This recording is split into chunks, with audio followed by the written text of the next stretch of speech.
No, this is so valuable. So, so you have a lot of students who are actually working and they come here. So, are you ready? So many students come to the student teaching practicum with a lot of experience of working out in the field directly with young children. And after having this model of experience of working with children here, they get this opportunity to do this team teaching model. They get a chance to discuss what they've seen. They get a chance to reflect.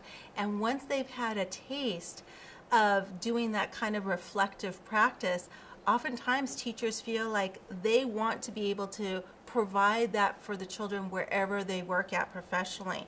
And that may result in a change of employment because they have a different model, a different paradigm in mind.